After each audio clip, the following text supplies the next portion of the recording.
Okay, so I've got a track going on here, and I'm going to talk more about mixing and about doing it inside of Luna.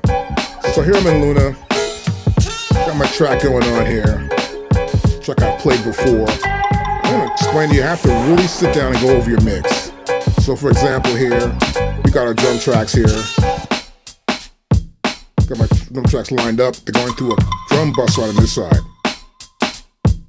So I've got it set up here, and I'm using this Hitsville right here for my drums, my own settings. Also here for my other kick drum, the same setting here. And I also have for my snare, a separate snare setting. Just some girth to that snare. So once I get my mix going on like this, let's leave this here, right? I've got that lined up. What I normally do is I make sure I have a bus set up. This is my bus setup right here. I've got a bunch of plugins here on my bus. And these are used to listen back to the mix every now and then, once I'm about 60 or 70% there, to hear how this effects sound, or these effects actually sound together. So first, I'm going to pull up this first one here. And this is the WORX V2, or excuse me, V3. And so you'll see here, I'm rolling off about 20 hertz, right? So I get to here, and I'll put it on. See right here, you get more of the bass sound. I roll some hertz right there, and you can see a little more stronger bass comes through. So I have also the mono maker on. The mono maker is about 150 hertz, just solidifying what's in the mono section of the mix. Okay, so next in line, we'll close the WORX up. And I want to pull up right here. We've got our EQ. Let me turn this on again now. Now I want to check how this sounds. This is my Hitsville EQ. Love using this EQ. Gives me a nice warm sound, but plus it's really colorful. Got some big curves to it, so let's get this back. See, it brought out more of the mid-range there in this setup. This one is my Rap Master mix. So I put some of the master output. Let's turn it off. See, it brought out so much in the mix here. Okay, great. So next what I want to do on my master output, my main notch, you can see right here, I want to pull up a compressor to get a really tight feel to it and compress the mix. And we're going to pull up the classic SSL G series. This is pretty good, really good, I can't say pretty good, but really good compressor. So let's hear this back. Let's hear the mix back first.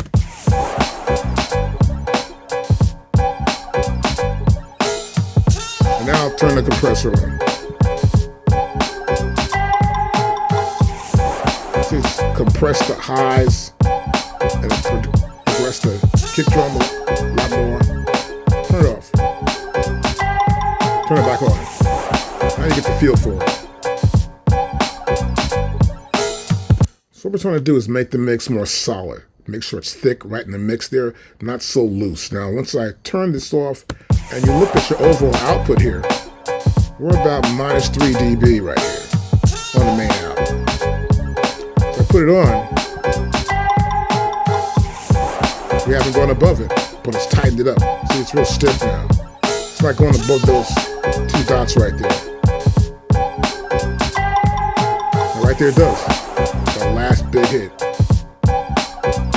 Okay, now, next thing I want to do, I want to widen the mix up so it sounds wide.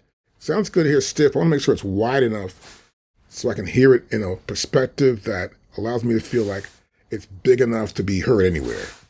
So what I'll do is I'll come to here, I'm going to close out this compressor, the SSL G series, and pull up the imager from Ozone.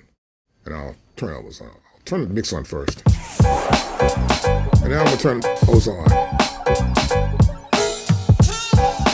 You see here, on the right side of this UI, I'm 60% up here in the width.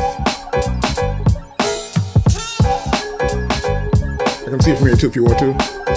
See how big that's getting? If I pull this down, thinner mix. And you're going to hear that too as well. So I go up to 60 and approach 60. To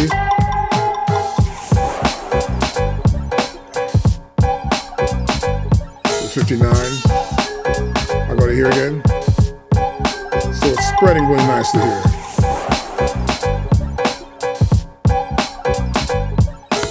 Now the last thing I want to add here on my main master output is I want to add this ATR 102. This is the Ampex tape. So this is a tape machine you normally use back in the day when you'd record music and you had to record it down to a master. You record to this, and of course it'd make masters from it. But in this case, we're using it in this case to get an overall sound. Now it's tape. So the perspective here is that the faster the tape, maybe the higher the fidelity in sound, and the slower the tape, the more it sort of drags down. So here you'll see here we have tape speed is about 30 inches per second. And I'm using, let's see, the 250 tape. So these are definitely different tape sizes and sound qualities. All right? And so let's hear this back without the 102 on.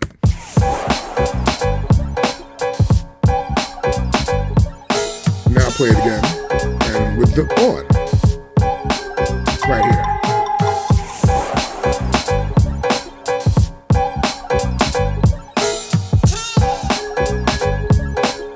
You can how clear that is? It's right up front. It's not a little bit more of the high in a sense, not really high. This is more color to the overall sound.